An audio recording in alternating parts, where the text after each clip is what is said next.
वन्दितो सर्वसिद्धे ध्रुवममलमणोवमं गदिं पते गोच्छामि समय पाहुड विड़मो सुध केवली भणिदम।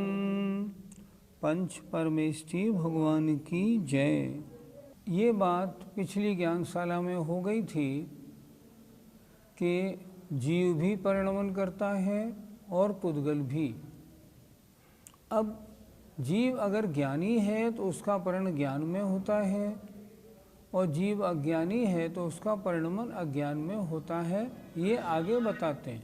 जो संगम तुम इत्ता, जो संगम तुम इत्ता, जानदि उभयोगमपगम शुद्धम, जानदि उभयोगमपगम शुद्धम, तम निसंगम साहुम, संगम साहुम, परमठ वियाणुया विनती, परमट्ठ वियाणया विनती। जो संगम तुम इत्ता, जानदि उभयोगमपगम शुद्धम, तम निसंगम साहुम, परमठ वियाणया विनती। जो संगम तुम इत्ता, जानदि उभयोगमपगम शुद्धम, तम निसंगम साहुम, परमठ वियाणया विनती। जो संगम, संगम माने परिग्रह को, मुयता छोड़कर, जानदि जानता है, उपयोगम अपगम शुद्धम उपयोग रूप आत्मा को शुद्ध। क्या बता रहे हैं? जो साधु परिग्रह को छोड़कर अपनी उपयोग रूप आत्मा को शुद्ध जानता है, तम माने उसे, निसंगम निर्ग्रंथ, संग माने होता है परिग्रह, निसंग माने परिग्रह से रहित, साहुम साहु है, ऐसा परमट्ठ वियाणया परमार्थ को जानने वाले विनती कहते हैं। फिर देखें एक बार क्या कह रहे हैं। जो परिग्रह को छोड़कर नीचे उपयोग रूप आत्मा को शुद्ध जानता है, जिसने परिग्रह सब छोड़ दिया है और अपनी उपयोग रूप आत्मा को शुद्ध जान रहा, देख रहा है, तम उसे निसंगम साहुम, यह निर्ग्रंथ साधु है। कौन कहते हैं? परमट्ठ वियाणया, परमार्थ को जानने वाले विनती कहते हैं। परमार्थ के जानने वालों ने किसको निर्ग्रंथ साधु माना है? जो परिग्रह को छोड़ करके अपने उपयोग रूप आत्मा को जानता है, उसे कहते हैं ये निर्ग्रंथ साधु है। अर्थ, जो साधु बाह्य और अभ्यंतर दोनों प्रकार के संपूर्ण परिग्रह को छोड़कर अपने आप की आत्मा को दर्शन ज्ञानोपयोग स्वरूप शुद्ध अनुभव करता है, उसको परमार्थ स्वरूप के जानने वाले गणधरादिक देव निर्ग्रंथ साधु कहते हैं। ये है निर्ग्रंथ साधु, जिसके पास कोई परिग्रह नहीं है। पंडित जी, यहाँ संपूर्ण परिग्रह से क्या समझना है? परिग्रह दो प्रकार का होता है, एक बाह्य परिग्रह और एक अंतरंग परिग्रह। बाह्य परिग्रह 10 प्रकार का होता है। क्षेत्र वास्तु, हिरण्य सुवर्ण, धन धान्य, दासी दास, कुप्य और भांड। क्षेत्र माने खेत, वास्तु माने मकान, हिरण्य सुवर्ण, हिरण्य माने चांदी या मुद्रा करेंसी, और सुवर्ण माने सोना। धन गेहूँ, धन गाय भैंस आदि, और धान्य गेहूँ चना आदि। दासी और दास, कुप्य माने कपड़े, भांड माने बर्तन, 10 प्रकार का परिग्रह होता है। जिन्होंने 10 प्रकार का बाह्य परिग्रह छोड़ा हो, और अंतरंग परिग्रह 14 प्रकार का होता है। मिथ्यात्व, क्रोध, मान, माया, लोभ 4 कषाय और 9 कषाय, हास्य, रति, अरति, शोक, भय, जुगुप्सा, स्त्री वेद, पुम वेद और नपुंसक वेद। जिस साधु ने अंतरंग 14 प्रकार का, बहिरंग 10 प्रकार का, 24 प्रकार के संपूर्ण परिग्रह का त्याग कर दिया है, उसे कहते हैं समस्त परिग्रह का त्यागी। और आचार्य कहते हैं ये वास्तव में निर्ग्रंथ साधु है। इनके पास ना अंतरंग परिग्रह है, ना बहिरंग परिग्रह है। पंडित जी, संपूर्ण परिग्रह के त्यागी कौन होते हैं? गृहस्थ तो परिग्रह वाला है ही। एलक, क्षुल्लक और आरिका माता जी भी परिग्रह सहित हैं, अतः ये निर्ग्रंथ संज्ञा में नहीं आती। निर्ग्रंथ संज्ञा में मात्र मुनि महाराज आते हैं। और मुनि महाराज भी कौन से आते हैं? जो शुद्धोपयोग में होते हैं। अगर वे मुनि महाराज शुभोपयोग या अशुभोपयोग में हैं, तब तो उनके राग द्वेष रूप परिणाम बराबर बने ही रहेंगे। तब तो उनके राग द्वेष रूप परिणाम बराबर बने ही रहते हैं। इसलिए अशुभोपयोगी हो या शुभोपयोगी हो, परिग्रह का त्यागी नहीं। जो शुद्धोपयोगी हैं वे वास्तव में संपूर्ण परिग्रह के त्यागी होते हैं। निर्ग्रंथ मुनि आत्मा को कैसा अनुभव करते हैं? मेरा आत्मा दर्शन ज्ञान उपयोगमय है। वे अपनी आत्मा में राग द्वेष परिणामों को आने ही नहीं देते। अपना चिंतन ऐसा बनाए रखते हैं जो परिणामों में राग द्वेष का अंश मात्र भी नहीं आए। उनका एक ही काम रहता है, केवल ध्यान में, आत्मचिंतन में लीन रहना। आत्मा को कैसा विचारते हैं? स्वसंवेदन सुव्यक्त तनुमात्रो निरत्ययः अत्यंत सौख्यवान आत्मा लोकालोक विलोकिनः। कैसा अनुभव करते हैं वे मुनि महाराज अपनी आत्मा को? उन्होंने लिखा स्वसंवेदन सुव्यक्तस। आत्मा कैसी है? जो स्वसंवेदन से ही जानने में आती है। और कितनी बड़ी है? तनुमात्रो, शरीर प्रमाण है। तनुमात्रो स्वसंवेदन सुव्यक्तस तनुमात्रो निरत्ययः, अर्थात कभी नाश होने वाली नहीं। अत्यंत सौख्यवान आत्मा अत्यंत सुख वाली है। आत्मा के स्वरूप में दुख का कोई काम नहीं। और कैसी है? लोकालोक विलोकिन, स्वभाव से लोक आलोक को देखने वाली है। ऐसा वे मुनि महाराज निरंतर अपने आत्म स्वरूप का चिंतन करते हैं। मेरा स्वभाव तो ऐसा है। बैठते हैं, बारे भावनाओं का चिंतन करते हैं। तू चेतन अरु देहो अचेतन, यह जड़ तू ज्ञानी। मिले अनादि यतन सो बिछुड़े, ज्यों पय अरु पानी। रूप तुम्हारा सब सो न्यारा, भेद ज्ञान करना। जौलो पौरुष थके न तौलो, उद्यम सो चरना। वो ऐसा ही विचारते हैं, हे आत्मन तुम चेतन हो, और जितना ये सब कुछ दिख रहा है, मेरा शरीर या और जो भी दिखने वाला है, सब अचेतन है। शरीर अचेतन है। यह जड़ तू ज्ञानी। शरीर तो जड़ है, तू ज्ञानी है। कब से मिले हैं? अनादि से मिले हैं। बड़े यत्न, बड़े पुरुषार्थ से इन दोनों को जुदा किया जाता है। जुदा करने का मतलब संसार अवस्था छोड़ के मुक्ति पाई जाती है। बहुत अच्छी तरह चिंतन करते हैं। और क्या विचारते हैं? शरीर प्रमाण है। और कैसा है? अत्यंत सौख्यवान आत्मा। अत्यंत सुख से भरा हुआ है और स्वभाव से लोक अलोक का देखने वाला है, ऐसा मेरा स्वभाव है। वर्तमान में अशुद्ध अवस्था है पर मैं स्वभाव से ऐसा हूँ, ऐसा वो चिंतन करते हैं। पंडित जी, परिग्रह छोड़ा कैसे जाता है? परिग्रह छोड़ने का मतलब ये नहीं उस वस्तु को नष्ट कर दिया जाए, फिर परिग्रह कैसे छूटेगा।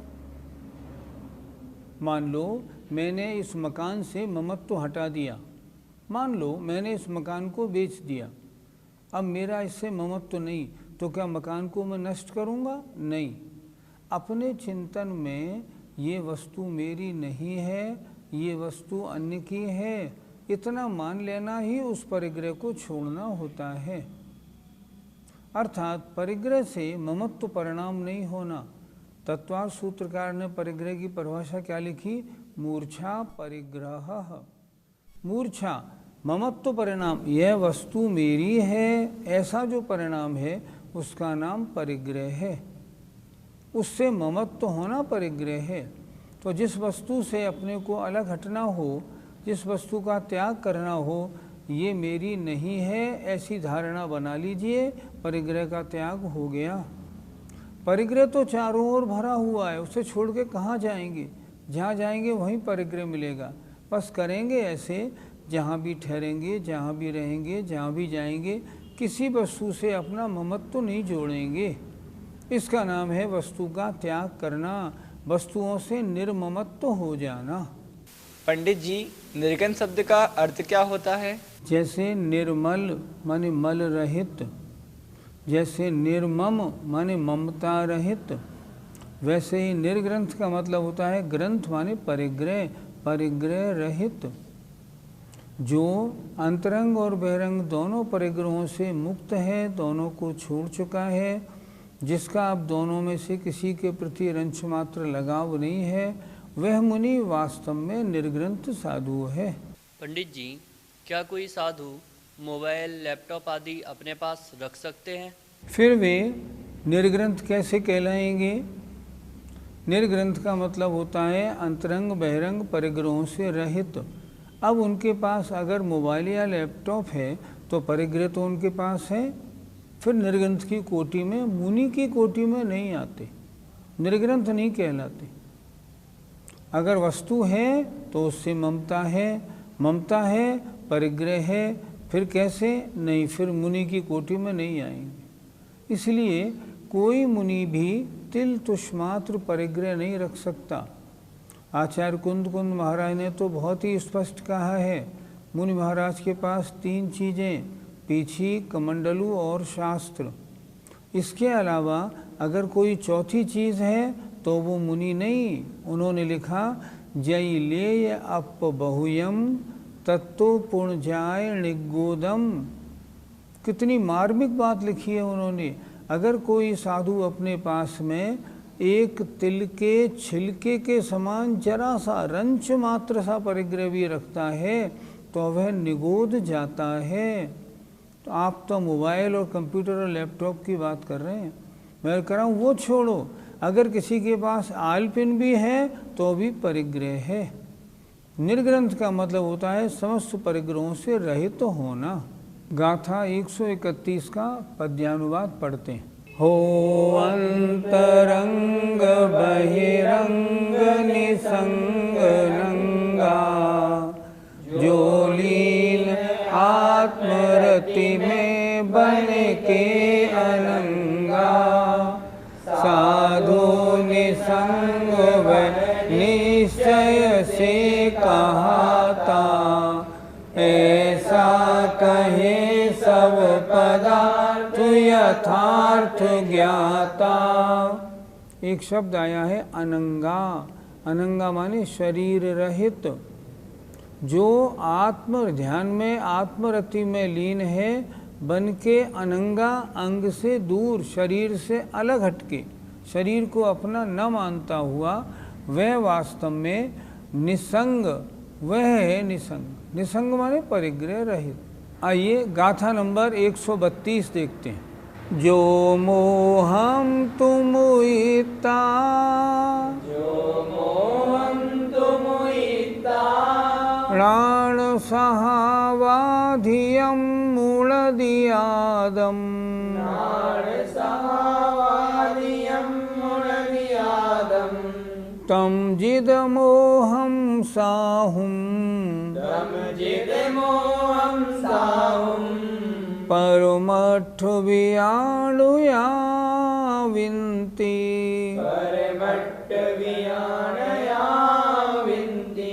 बोलिए। जो मोहम तुजिता प्राण सहावादियं मूलदियादम् तम जिद मोहम साहुं परमठ वियाणया विन्ति। जो मोहम तुम हिता प्राण सहावाधियं मूलदियादम् तम जिद मोहम साहुं परमठ वियाणया विन्ति। गाथा का अर्थ देखते हैं। जो मोहम माने मोह को, मुइत्ता माने छोड़कर, णाण सहावाधियम ज्ञान स्वभाव से अधिक, मूलधि अनुभव करता है, आदम आत्मा को, अपने आप को। क्या हुआ? जो अपने आप को या अपने स्वयं अपनी आत्मा को मोह को छोड़कर ज्ञान स्वभाव से अधिक अनुभव करता है, तम माने उसे जिद मोहम अर्थात जिद मोही साधु है, ऐसा परमठ माने परमार्थ को जानने वाले विनती कहते हैं। फिर देखें एक बार, जो मोह को छोड़कर समस्त वस्तुओं से लगाव को छोड़कर अपनी आत्मा को ज्ञान स्वभाव से अधिक जानता है, उसे यह जितमोही साधु है, ऐसा परमार्थ को जानने वाले कहते हैं।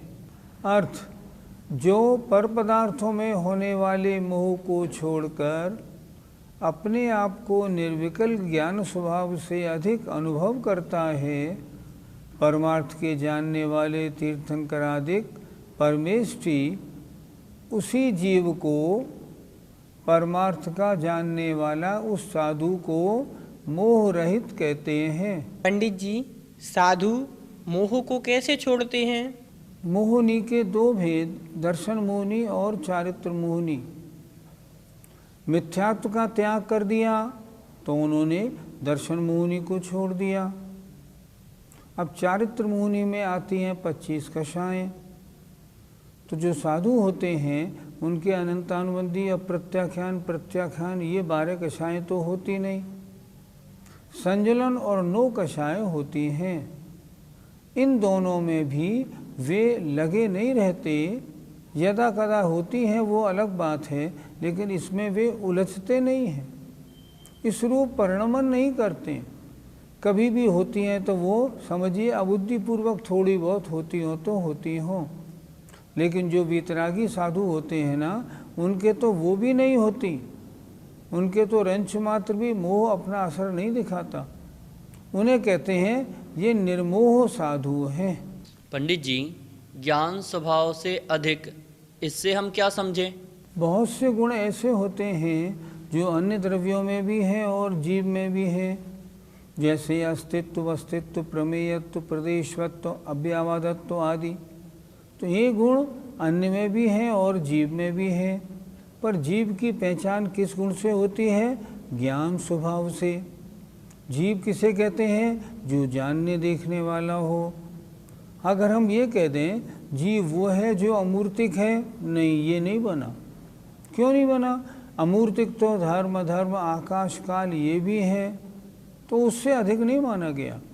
तो जीव में विशेषता क्या है कि एक उपयोगमयी ज्ञान दर्शन स्वभावी, इस स्वभाव से जीव अधिक है, अर्थात ये ज्ञान दर्शन स्वभाव अन्य किसी द्रव्य में नहीं पाया जाएगा जीव के अलावा। इसलिए जो अपनी आत्मा को ज्ञान स्वभाव से अधिक महसूस करते हैं, इस शरीर में जो जानने देखने वाला तत्व है वह मैं हूँ, उसे जीव कहते हैं। उन्हें कहते हैं ज्ञान स्वभाव से अधिक। पंडित जी, मोह रहित साधु कौन से होते हैं? मोह रहित का मतलब होता है जिनके मोह या तो नष्ट हो गया हो या उपशमन हो गया हो। वास्तव में तो मोह रहित साधु हैं 11वें और 12वें गुणस्थान वाले, पर यहाँ द्रव्यान योग का विषय है। यहाँ मोह रहित से क्या लेना? जो शुभ और अशुभ कार्य में लगे हुए नहीं हैं।